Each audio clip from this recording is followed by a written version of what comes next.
Sifa kwa Yesu Kristo. Seigneur, Sifa kwa Bwana. nous te bénissons ce soir. Tunakubariki magharibi ya leo. Ce soir, Tunakushangilia tena nous magharibi ya leo. magnifions ce soir. Na tunakupatia tena heshima magharibi ya Toi leo. le Dieu grand. Wewe Mungu mwaminifu Toi tena le Dieu mkubwa. merveilleux. Toi le Dieu fidèle. Wewe tena Mungu wa maajabu, tena Béni Mungu soit ton mwaminifu. nom, ô notre Dieu. Barikiwe tena jina Pour lako, cette ee Mungu journée wetu, de restauration. na utufanye Merci kwa tena pour tupate le bien que tu kurekebishwa, vas nous faire encore aujourd'hui. na kwa yote tutufanyishia tena leo. Merci pour ta bonté, ô Dieu Tout-Puissant. Asante kwa uwema wako Merci Mungu pour wa ta mwema. paix que tu nous as donnée. Asante kwa amani yako Accepte netupatia. ce soir de nous conduire. Achika kwa tena magharibi ya Accepte ce soir de kutushindikiza. bénir ton peuple. Ichika tena kubariki tena taifa Ouvre yako. l'entendement spirituel de chacun Fungula kwa tena usikilivu wa kiroho kila mmoja qui va wote. écouter cette parole Wote atashikia neno yako, et libère ta grâce na fungula kwa sur tena la neema prière qui yako, va se faire encore ce na soir. kwa yote tafanyika tena magharibi ya leo. Sois glorifié, Seigneur. Utukuziwe tena Sois magharibi ya béni. leo, ubarikiwe. Que ton esprit nous conduise Roho yako ituongoze du début jusqu'à la fin de ces cultes. kutoka mwanzo mpaka mwisho ya ibada. Nous te disons merci. Tunakusema aksanti Nous avons ainsi prié na tunaomba hivi au nom du Seigneur Jésus-Christ katika jina la Yesu Kristo, et nous disons Amen. amen, Amen, Amen. amen. Bien-aimés, que le Seigneur vous bénisse ce soir. Mpendwa, Mungu amibariki tena magharibi ya leo, Et ce amen. soir, Na magharibi ya leo, parce que vous êtes dans vos maisons, bien disposés pour écouter cette parole. muko ndani ya manyumba yenu, tena karibu sana njoo kushikia La hii parole de neno. Dieu est au-dessus de toutes choses. Neno ya Mungu inakuya juu ya vitu vyote. Et la Bible dit, l'homme ne vivra pas du pain seulement, Biblia kunasema muntu asitaishi tu kwa mais de mkate, toute parole qui sort de la bouche de Dieu. lakini kwa neno yote inatoka kinywani mwa Mungu. C'est pourquoi, sans plus tarder, Njoo kwa sababu bila tena kupoda nous munda, allons lire tutaweza kusoma 1 Samuel 18, Samueli wa kwanza sura yake ya le verset 18 5, mstari wa 5,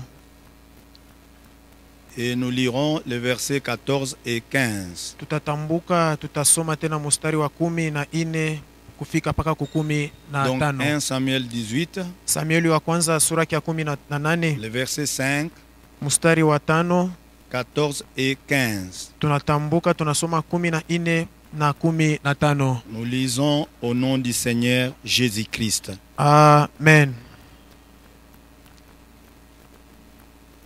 1 Samuel 18, le verset 5, Samueli wa kwanza sura yake ya 18, la Bible déclare: David allait et réussissait partout où l'envoyait Saoul. Il fut mis par Saoul à la tête de gens de guerre, et il plaisait à tout le peuple, même aux serviteurs de Saoul. Le verset 14 et 15, mstari wa 14 na il 15. réussissait dans toutes ses entreprises, et l'Éternel était avec lui. Saoul, voyant qu'il réussissait toujours, avait peur de lui. Mais tout Israël et Juda aimaient David parce qu'il sortait et rentrait à leur tête. Amen. Amen. Amen, amen, amen. Amen. Ce soir, Magharibi ya leo nous allons partager sur le thème tutagawanya pakishina réussir avec Dieu. kufanikiwa pamoja na Mungu. Réussir avec Dieu. Kufanikiwa na Mungu. C'est ça notre thème de ce soir. Hiyo njo kishina ketu kya magharibi ya Nous leo. allons nous exhorter là-dessus et nous allons prier. Tutajisubutisha pale juu na tutaweza tena kuomba. Réussir Kufanikiwa veut dire ni kusema hivi, l'absence de l'échec. kukosa kwa kule Quand on kushinda. dit que quelqu'un a réussi, Wakati wanasema mtu anafanikiwa, c'est-à-dire il n'a pas échoué. ni kusema yeye ashikushinde Il a réussi. na anafanya.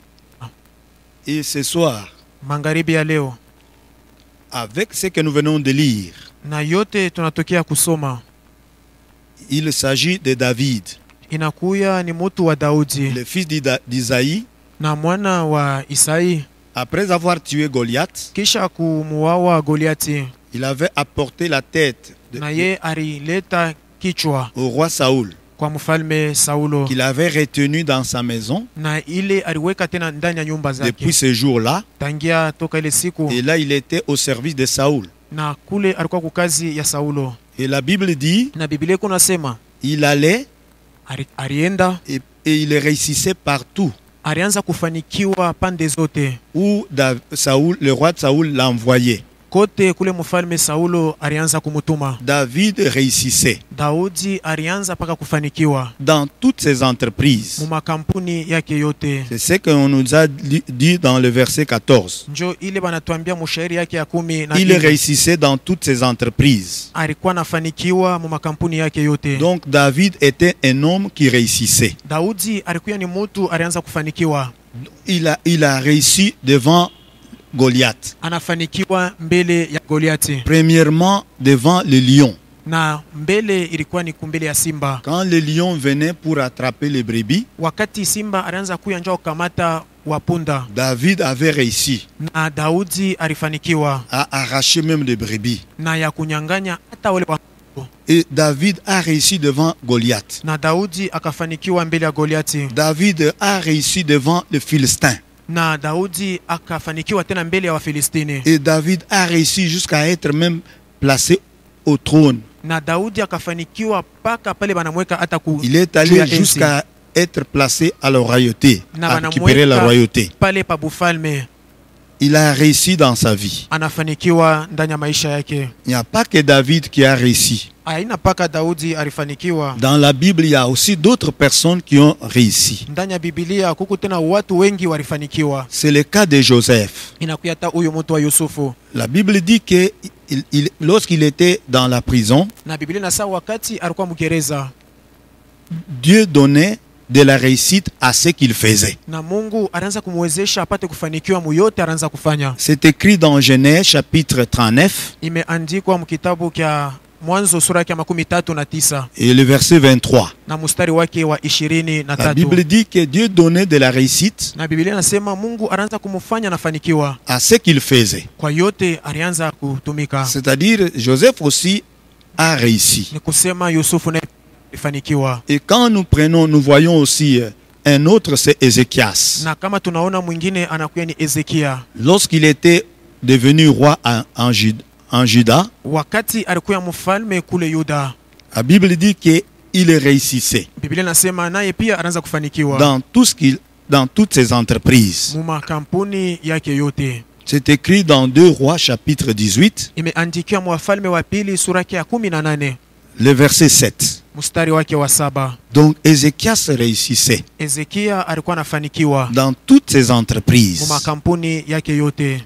Alléluia. Amen. La volonté de Dieu Mapenzi ya Mungu est que tu réussisses aussi dans tes entreprises. ni ya kwako pia upate kufanikiwa makampuni Que yako. tu réussisses aussi avec Dieu. Upate kufanikiwa pamoja na Mungu. Que tu réussisses dans ta vie. Ufanikiwe mu maisha yako. Que tu réussisses dans tout ce que tu entreprendras. Ufanikiwe mu yote utaweza tena kutumikisha. Amen, amen. Amen. C'est la volonté du Seigneur. Hiyo ni mapenzi Parce que ya quelqu'un Bwana. qui réussit, Na mwenye kunafanikiwa c'est quelqu'un qui sera dans la joie. ni ule mtu atakuwa ndani ya furaha. Or, la volonté de Dieu Na mapenzi ya Mungu est que l'homme soit dans la joie. ni ya kusema mtu akuye paka mfuraha. Quand il a créé l'homme, Wakati anaumba mtu il ne l'a pas placé dans la souffrance, ashikumuweke mu mateso, dans les échecs. hata mule mukukosa. Il l'a placé dans le jardin d'Éden. Alimuweka mu bustani ya Edeni, Il était dans la joie. alikuwa ndani ya furaha. Quand quelqu'un réussit, Wakati muntu anafanikiwa il sera dans la joie. atakuya ndani ya furaha Il sera heureux. na atakuwa mwenye eri. Oh, que le Seigneur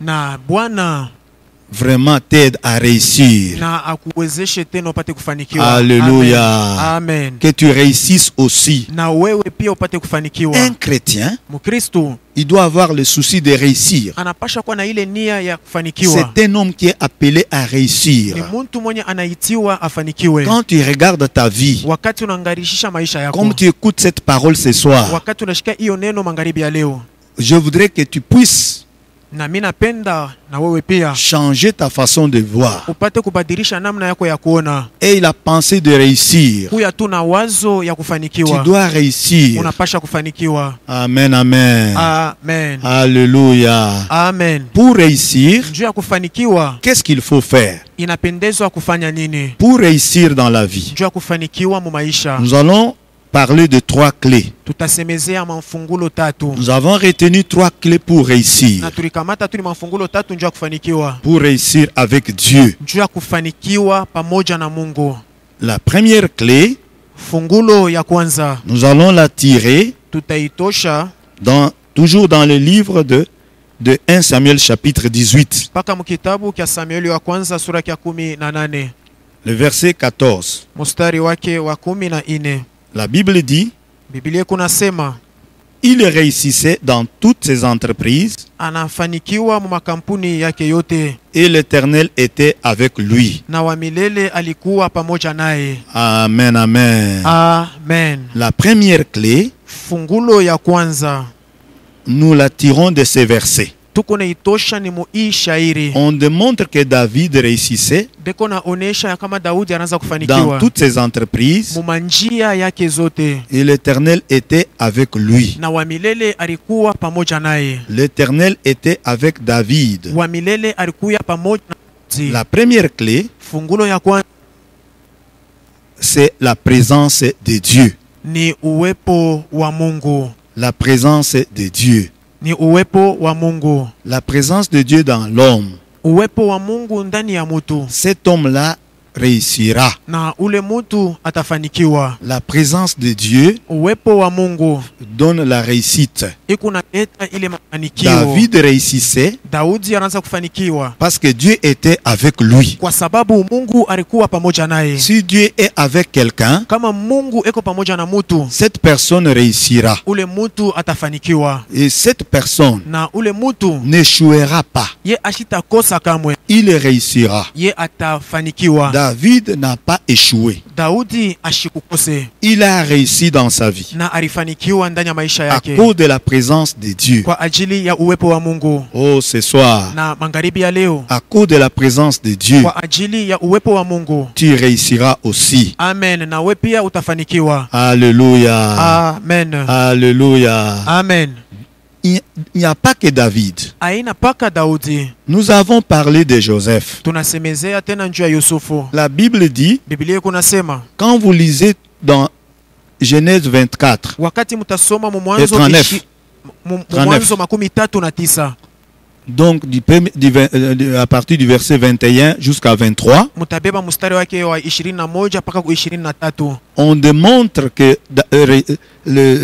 Joseph Na beko na onesha ya kama Yusufu a réussi aussi. na yeye pia alifanikiwa. La Bible dit que l'Éternel donnait de la réussite à ce qu'il faisait. Na Biblia nasema wa milele anaanza kumpachika mafanikio kuyote anaanza kutumika. Et à partir du verset 21, Kuanzia ku mstari wake wa 20 on nous dit que l'Éternel fut avec Joseph. na banasema wa milele alikuwa pamoja na Yusufu. Donc l'Éternel était avec Joseph. Ni kusema wa milele alikuwa pamoja na Yusufu. Réussir avec Dieu. Kufanikiwa pamoja na Mungu. Joseph a réussi avec Dieu. Yusufu alifanikiwa pamoja na Mungu. Avec Dieu, on réussit. Pamoja na Mungu tuko nafanikiwa. Alléluia. Amen. La présence de Dieu Uwepo wa Mungu était avec Joseph. ilikuwa pamoja na Yusufu. Joseph était dans la prison. Na Yusufu alikuwa mule gereza. Et Dieu a mis en sa faveur Na Mungu anaweka ngambo yake les yeux du chef de la prison. na ule mfalme wa shefu wa mgereza akamuona Et qui a placé Joseph na anamweka Yusufu au-dessus de tous les prisonniers. na juu ya wale wafungwa wote, Qui lui a donné la surveillance na alimpatia akuna ile angalisho de tous les prisonniers. ya wale wafungwa bote. Joseph qui était en prison. Na Yusufu naye pia alikuwa mule mgereza. Et pendant qu'il était là en prison, Wakati alikuwa mule gereza, la Bible dit que Biblia kunasema Dieu donnait de la réussite na Mungu anaanza kumpatia mafanikio à tout ce qu'il faisait. kuyote alianza kufanya. Donc la présence de Dieu Uwepo wa Mungu donne de la réussite ikunaleta mafanikio. Même quand tu es en prison. Hata wakati uko mubufungwa. Mais si la présence de Dieu est avec toi, Kama uwepo wa Mungu iko pamoja nawe, tu réussiras. we utafanikiwa. Tout ce que tu vas commencer à faire, Na yote wewe utaanza kufanya, tu réussiras. utafanikiwa. Alléluia. Amen. La présence de Dieu, Uwepo wa Mungu c'est une grande clé. inakuwa ni fungulo mkubwa. La présence de Dieu Uwepo wa Mungu est une grande clé de la réussite. inakuwa ni fungulo mkubwa ya mafanikio. C'est une grande clé pour réussir. Inakuwa ni fungulo mkubwa njoo ya kufanikiwa. J'insiste là-dessus. Na mimi nakaza hapo tena La kabisa. présence de Dieu dans l'homme Uwepo wa Mungu ndani wa mtu est une grande clé pour la réussite de cet homme. inakuwa ni fungulo mkubwa njoo ya mafanikio ya ule mtu. Est une grande clé pour la réussite de cet homme. Inakuwa ni mafanikio makubwa njoo ya ule mtu. La présence de Dieu. Uwepo wa Mungu. Dieu avec un homme. Mungu eko pamoja na mtu. L'homme réussira. Na ule mtu atafanikiwa. Alléluia. Amen. Désire la présence de Na we Dieu. itajia tu uwepo wa Mungu. Toute ta vie. Maisha yako yote. Désire la présence de Dieu. Itajia tu uwepo wa Mungu. La présence de Dieu te fera réussir Na uwepo wa Mungu itakufanya upate dans kufanikiwa. toutes tes entreprises, Mumanjia yako dans yote. tout ce que tu feras. Mu yote wewe La utafanya. présence de Dieu te fera réussir. Na uwepo wa Mungu itakuwezesha upate kufanikiwa. Même Ézéchias, Hata Ezekia dont on a parlé tout à l'heure, na ule mwetu tunatokea kusemezea hapa sasa. dans 2 Rois chapitre 18, Wafalme ile sura ya 18 le verset 7, mstari wake wa 7. la Bible déclare: Biblia iko natangaza hivi: Et l'Éternel fut avec Ézéchias, na wa milele akakuja pamoja na Ezekia, qui réussit dans toutes ses na ye entreprises. akafanikiwa mumanjia yake yote. La présence de Dieu était avec Ézéchias. Uwepo wa Mungu ilikuwa pamoja na Ezekia. Quand la présence de Dieu est avec toi, Wakati uwepo wa Mungu ku pamoja nawe, tu réussiras. utafanikiwa.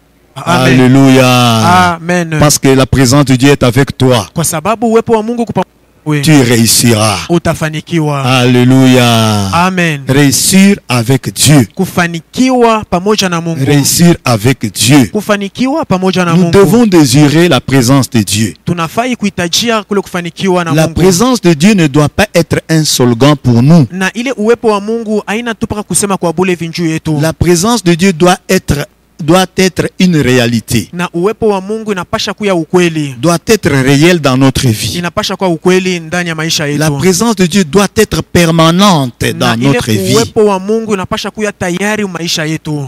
La présence de Dieu doit être permanente. Uwepo wa Mungu inapasha kuya saa yote. Et pour cela, Na kwa ile la présence de Dieu doit être entretenue. na ile uwepo wa Mungu tunapasha kuichunga Nous mzuri. devons entretenir la présence de Dieu Tunapasha kuichunga mzuri uwepo wa Mungu dans notre vie. mu maisha yetu. Conserver cette présence. Kuichunga mzuri. Garder cette Na présence kuichunga tena en mzuri. tout temps, Mu wakati yote. en tout lieu. Mufasi zote. Garder la présence de Dieu. Kuchunga uwepo wa Mungu. Alléluia. Amen. Parce qu'avec Dieu, Pamoja na Mungu nous allons réussir. tutafanikiwa. C'est pourquoi Njoo kwa sababu David, Daudi dans Psaume 60, Muzaburi sura yake ya 16 le verset 14, na mstari wake ya 14 il dit: Avec Dieu, ikunasema pamoja na Mungu nous ferons des exploits. tutafanya maishara. Il écrasera nos ennemis. Naye atakanyanga baadui betu Avec bote. Dieu, Pamoja na Mungu il a fait une confirmation David. na anafanya hakikisho pale Daudi. Parce qu'avec Dieu, il réussissait. Naye pamoja na Mungu anaanza kufanikiwa. Comme la présence de Dieu était avec lui, Na vile uwepo wa Mungu ulikuwa pamoja naye, il réussissait. ye anaanza kufanikiwa. Toi aussi, Na wewe pia comme la présence de Dieu est avec toi, vile uwepo wa Mungu uko pamoja nawe, tu réussiras utafanikiwa à cause de la présence de Dieu. kwa ajili ya uwepo wa Mungu. Si toi tu avais cassé la présence de Dieu, Na kama wewe ulikata ile uwepo wa Mungu, recherche cette présence. uitafute tena ile uwepo. Recherche cette présence dans la sanctification, Tafuta tena ile uwepo ndani ya utakaso. dans la repentance. Mule tena mkitubio. Tu te répands. Uko na lomba toba. Tu te répands, tu demandes pardon à Dieu. Unatubu na unalomba usama kwa Mungu. Parce que la présence de Dieu, Kwa ajili uwepo wa Mungu c'est une grande clé pour ta réussite à inakuwa toi. ni fungulo mkubwa njoo ya kuweza kwako C'est une wewe. grande clé. Inakuwa tena ni fungulo mkubwa. Comment Na je, entretenir la présence de Dieu? kuchunga uwepo wa Mungu. Comment nous devons entretenir la présence de Dieu? Je, tunapasha kuchunga uwepo wa Mungu. Nous devons entretenir la présence de Dieu Tunapasha kuchunga mzuri uwepo wa Mungu par la crainte de Dieu. kupitia tu ile uoga Nous wa devons Mungu. craindre Dieu. Tunapasha kumuogopa Mungu. Donc, marcher dans la crainte de Dieu. Kutembea muboka bwa Mungu. Celui qui marche dans la crainte de Dieu, Ule eko natembea muboka bwa Mungu. c'est celui qui agit fidèlement Ni ule eko natenda muaminifu selon la parole de Dieu. kufuatana na neno ya Mungu. Agir fidèlement Kutenda muaminifu selon la parole de Dieu. kufuatana na neno ya Mungu. C'est pourquoi, Njo kwa sababu lorsque Dieu a parlé à Josué, wakati Mungu akamusemezea après la Yoshua mort de Moïse, kisha kifo kya Musa, il lui a donné cette mission anamupatia kote na ile tena d'amener kazi les enfants d'Israël à Canaan. ya kupeleka batoto wa Israeli kule Kanana. Il lui a dit Anamuambia que ce livre de la loi na hii kitabu kya sheria ne s'éloigne point de ta bouche. kishichofe mbali na kinywa kyako, Médite-les uifikirie jour et nuit usiku na mchana, afin d'agir fidèlement njoo tena upate kutenda muaminifu selon ce qui est écrit. kufuatana na yote imeandikiwa. C'est alors que tu auras du succès. Njoo pale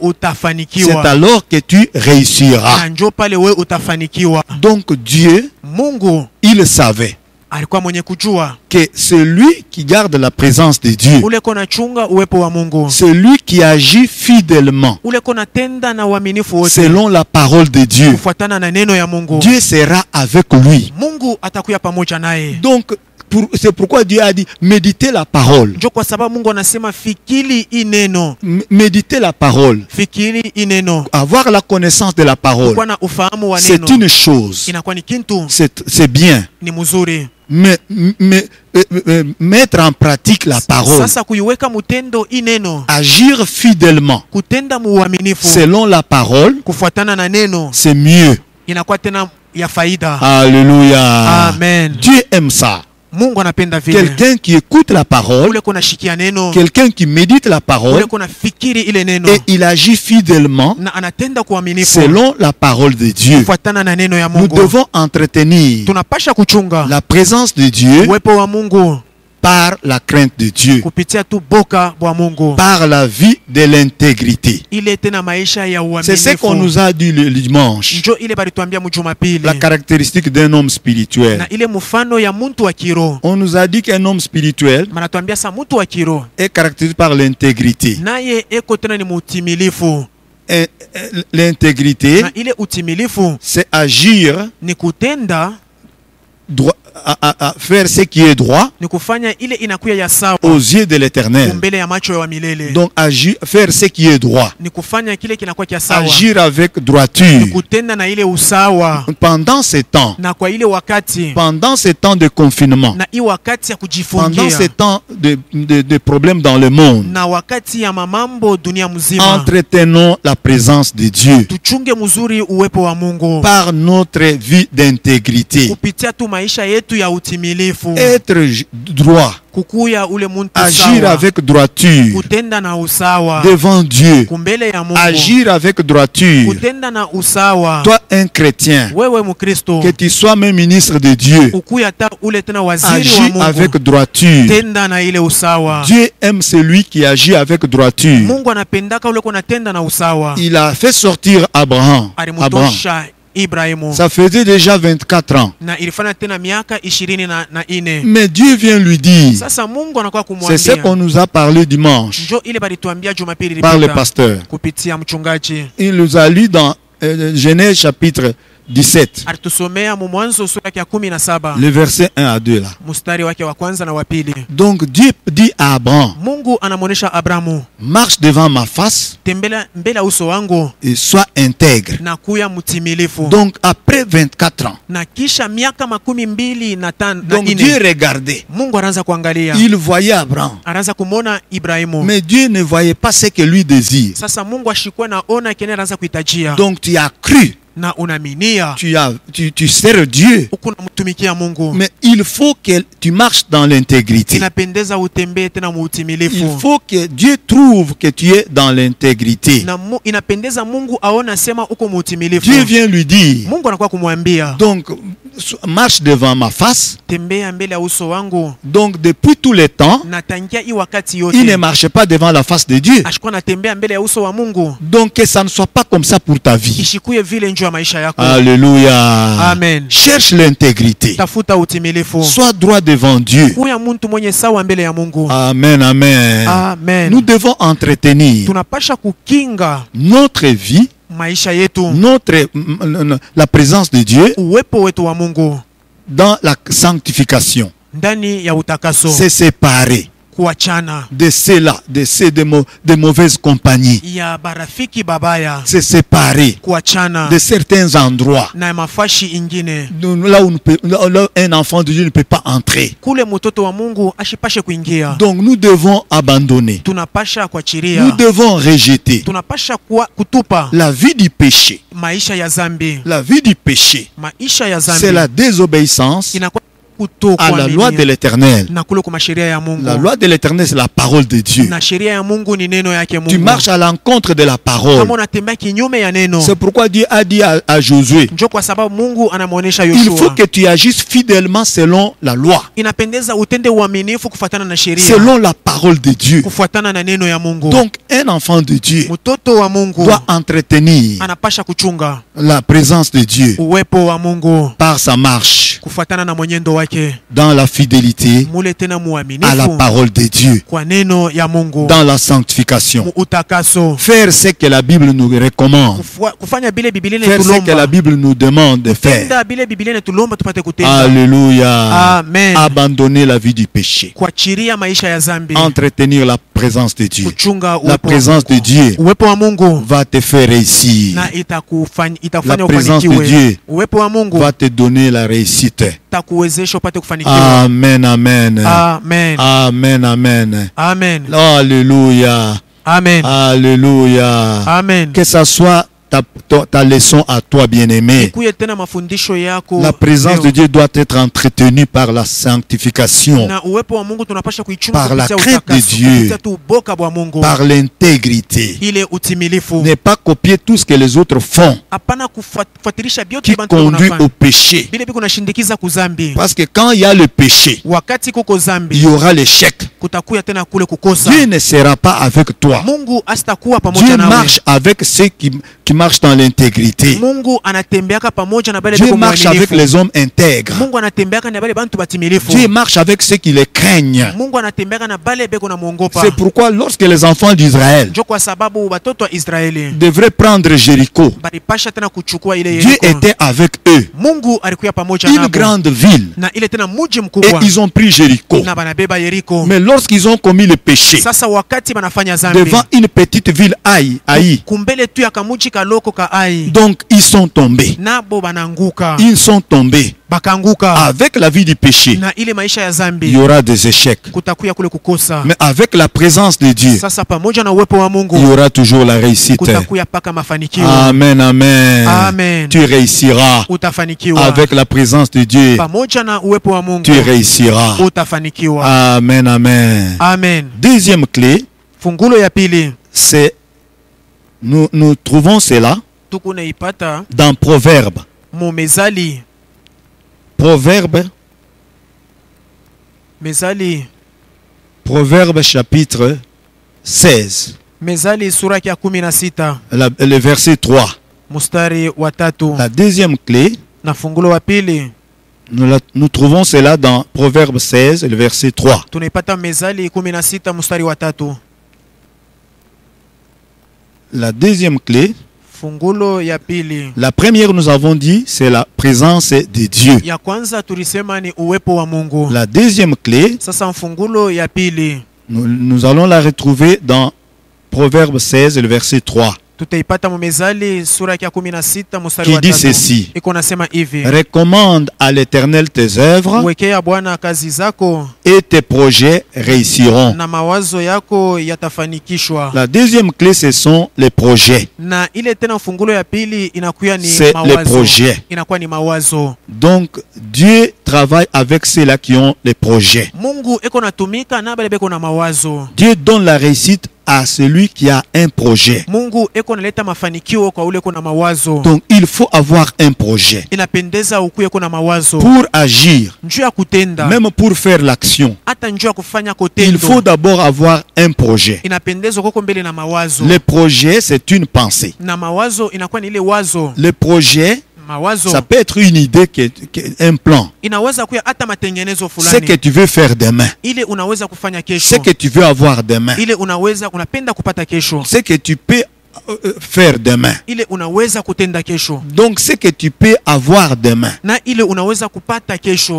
donc tu peux planifier, Unaweza tu kutengeneza. peux programmer, Unaweza tena kuitayarisha. penser à cela. Kuwaza kuile. Donc il faut avoir le projet. Inapendeza ukuye kuna mawazo. Dieu travaille avec ceux-là qui ont le projet. Mungu eko natumika na bale beko na mawazo. Donc et pour quelqu'un qui a le projet, Kwa ule mtu anakuwa na mawazo. Dieu lui donne la réussite dans ces Na projets-là. Mungu anamupa mafanikio mu ile mawazo. Dieu lui donne la réussite dans son projet-là. Na Mungu anampatia mafanikio mu ile mawazo. Alléluia. Amen. La Bible dit dans Proverbe, Biblia kuna sema mu Mezali. Proverbe 10, le verset 24. Mezali 10 sura ya 24. La Bible dit, Biblia kuna sema ce que désire le juste, na kile kinahitajia benye wake le Seigneur le lui accorde. na Bwana eko namupatia. Donc la Bible dit, ce que désire le juste,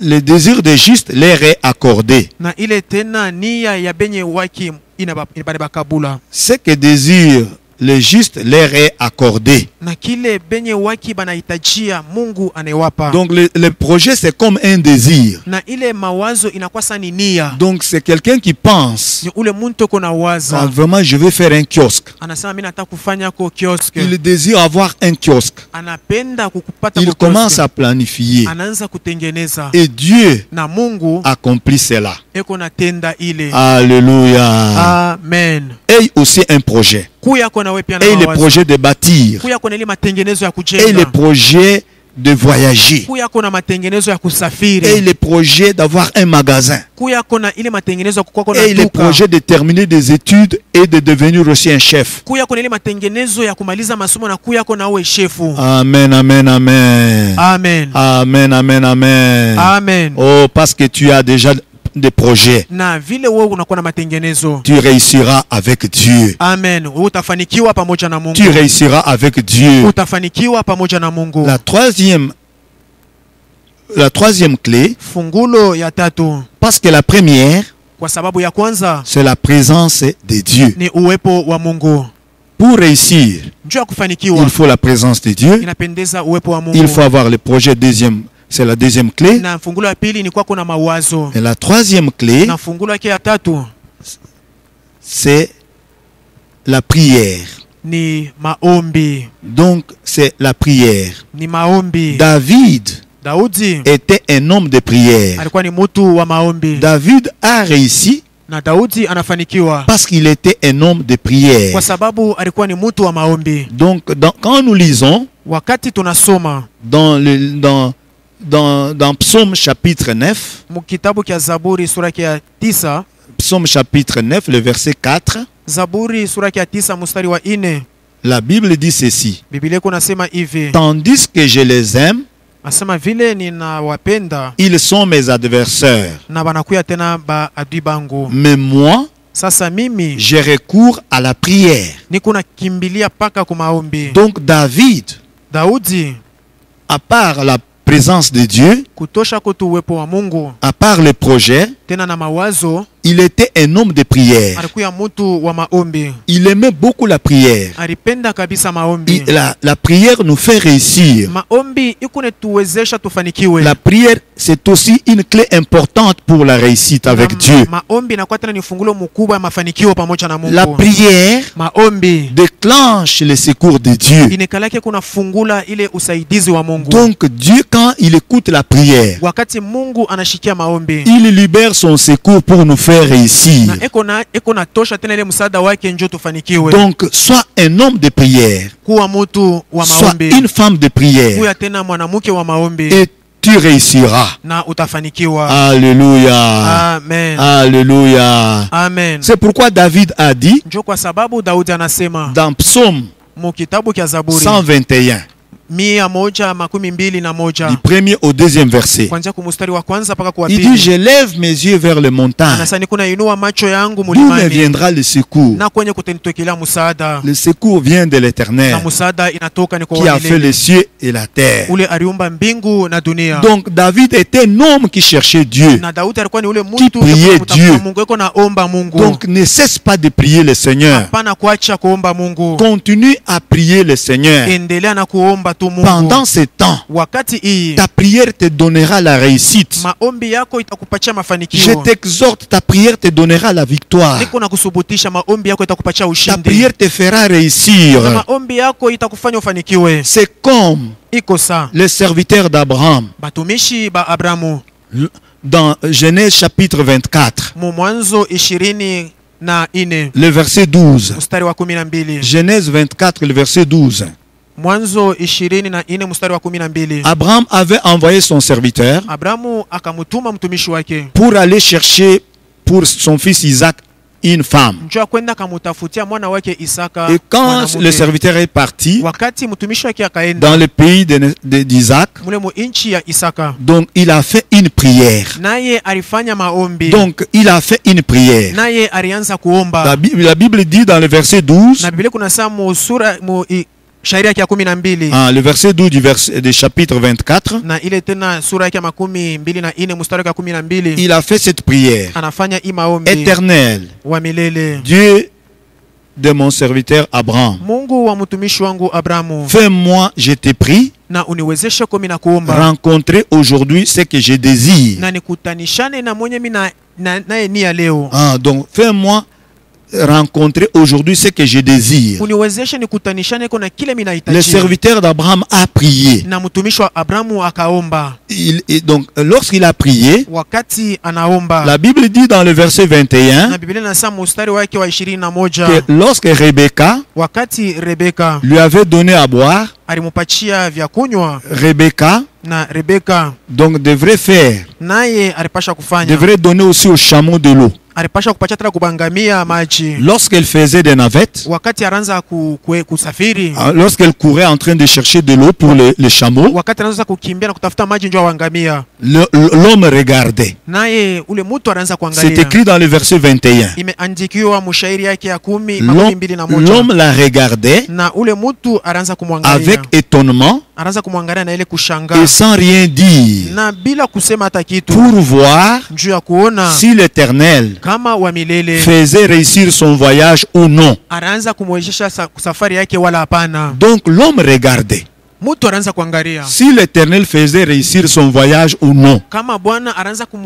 kumwezesha musafari yake wala hapana. Alléluia. Amen. Quand il a prié, Wakati anaomba, Dieu a fait réussir son voyage. na Mungu anafanikishwa safari yake, Parce que Isaac a fini par prendre Rebecca en mariage. kwa sababu kwa mwisho tu Isaka aliweza kumwoa La Rebeka. prière te fera réussir. Na maombi itakuwezesha Ta ufanikiwe. prière te fera réussir. Maombi itakuwezesha ufanikiwe. Rien ne sera impossible. Hakuna hata kitu kimoja kitakuwa kia La nguvu. prière déclenche le secours de Dieu. Hata maombi na kale yake unafungula msaada wa Et Mungu. quand Dieu te vient au secours, Wakati Mungu anakuwa kumsaada, c'est la réussite. inakuwa ni mafanikio. Alléluia. Amen. Ta prière Maombi yako va déclencher le secours de Dieu. itafungula msaada wa Mungu. Comme Amen. toi, tu continues à prier. Vile wewe unaendelesha na kuomba, Je t'exhorte ce soir. mina kusubutisha jioni ya Sois leo, une femme de prière. kuya tu ule mama wa Sois maombi, un homme de prière. kuya tena ule mtu wa maombi. Tu as la présence de Dieu. Uko na uwepo wa Mungu, Tu as des projets. uko na mawazo. Mais sois encore une femme de prière. Kuya tena ule mama wala ule mtu wa Un homme de maombi, prière. mtu wa maombi. Un jeune de prière. Hata kijana kya maombi Tu réussiras. utafanikiwa. Amen, amen. Amen. Cet homme a réussi. Na huyu mtu C'est alifanikiwa. comme Anne Iko sa Ana, dans 1 Samuel chapitre 1er. Msamueli wa kwanza sura Vous ya connaissez kwanza. l'histoire. Munajua Anne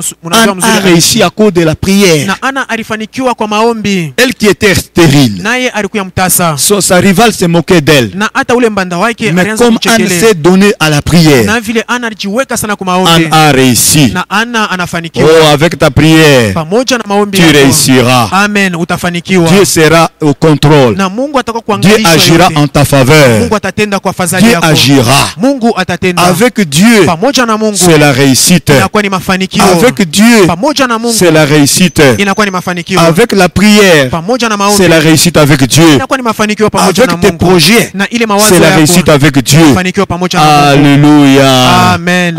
Alléluia. Amen. Que le Seigneur bénisse sa parole ce soir. Amen. Amen, amen, amen. Amen. Que le Seigneur vous bénisse abondamment. Amen. Nous allons prier maintenant, bien-aimés. Sasa tutaomba mpendwa. Nous aurons seulement deux intentions. Tutakuwa tuna maombezi La mbili. première, Ya kwanza nous allons mettre fin à tout esprit d'échec. tutaweka mwisho kuile mapepo yote paka ya Donc, kukosa. tout esprit d'échec Ile mapepo yote ya kukosa. qui dérange ta vie, Ile kunazuiza maisha yako. qui peut déstabiliser ces plans-là, Ile inaweza kushindisha ile mawazo qui yako. peut détruire cet esprit-là, Inaweza kuharibu ile d'échec, pepo. Ile kukosa. d'échec dans les affaires, Kukosa mu biashara. l'échec dans le travail, Kukosa mukazi. l'échec dans les études, Kukosa mu masomo. l'échec même dans la famille. Kukosa hata mjamaa. Chacun de nous va prendre autorité. Kila mmoja wetu atabeba mamlaka. Prions au nom du Seigneur. Tutaomba katika Père jina la éternel, Yesu. dans le nom de Jésus, je prends autorité sur tout esprit d'échec au nom de Jésus. Tout esprit d'échec qui suit mes enfants, qui suit ma famille, qui suit l'église, au nom de Jésus-Christ. Tout esprit d'échec, je vous chasse maintenant au nom de Jésus, de cette église, au nom de Jésus. Il est écrit dans la parole de Dieu, voici les miracles qui accompagneront ceux qui auront cru. En mon nom, ils chasseront les démons, les esprits impurs, l'esprit d'échec. Je te chasse de l'église, je te chasse de ma maison. Au nom de Jésus, au nom de Jésus, je te chasse maintenant de tout le peuple de la présence de Dieu. Au nom de Jésus, l'échec dans les études, l'échec dans les affaires, l'échec dans le travail, l'échec dans le projet. Au nom de Jésus-Christ, au nom de Jésus-Christ, l'échec dans tout dans le ministère. Au nom de Jésus-Christ, l'échec dans le ministère, l'échec dans la vie chrétienne. Au nom du Seigneur Jésus, nous sommes appelés à réussir, bien-aimés. Tu es appelé à réussir. Au nom de Jésus, tu es appelé à réussir. Au nom du Seigneur Jésus, au nom du Seigneur Jésus, nous mettons fin à tous les échecs. Au nom du Seigneur Jésus-Christ, notre Sauveur et notre Dieu. Au nom de Jésus-Christ. Amen. Amen. Nous allons maintenant, bien-aimés, passer à notre deuxième requête, la plus grande requête de ce soir. Tutapita tena kwa maombezo yetu ya pili na kwa tena ya mkubwa ya magharibi ya leo. Chacun de nous va demander que la présence de Dieu Kila mmoja wote atalomba uwepo wa Mungu accompagne sa vie. ishindikize Que maisha la yake. présence de Dieu Uwepo wa Mungu te fasse réussir. ikufanye Que la présence ufanikiwe. de Dieu Uwepo wa Mungu soit avec ta famille. ikuwe na jamaa Que la yako. présence de Dieu Uwepo wa Mungu soit avec tes enfants. ikuwe na batoto Que la yako. présence de Dieu Uwepo wa Mungu te donne la réussite dans partout. ikupatie mafanikio. Prions au nom kote. du Seigneur. Taomba Père Baba éternel, Mungu mwenye uwezo dans le wote. nom de Jésus, que ta présence soit avec mes enfants. Que ta présence soit avec l'église, Seigneur.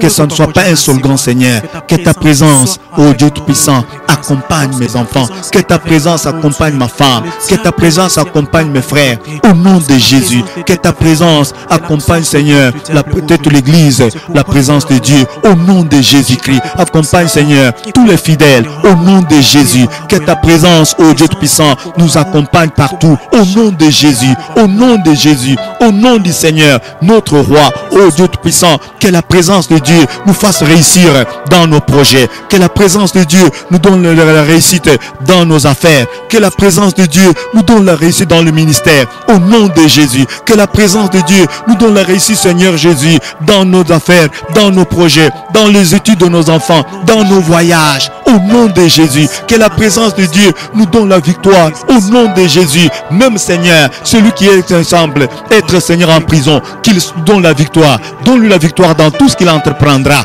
comme tu as donné la victoire à Joseph, au nom de Jésus, donne la victoire Seigneur, au nom de Jésus, donne la réussite, au nom de Jésus, donne la réussite au notre Père, avec Dieu nous réussirons, avec Dieu c'est la réussite, avec Dieu c'est la réussite, ta présence Seigneur, que ta présence présence s'attache à moi, Seigneur. Que ta présence s'attache à tous mes frères, à tous les pasteurs de la présence de Dieu. Au nom de Jésus, au nom de Jésus, au nom du Seigneur Jésus, au nom du Seigneur Jésus. Merci, ô notre Père, parce que toi, tu es fidèle. Tu es le Dieu grand, tu es le Dieu merveilleux. Nous te bénissons, nous te glorifions, parce que ta présence sera toujours avec nous. Au nom du Seigneur Jésus-Christ.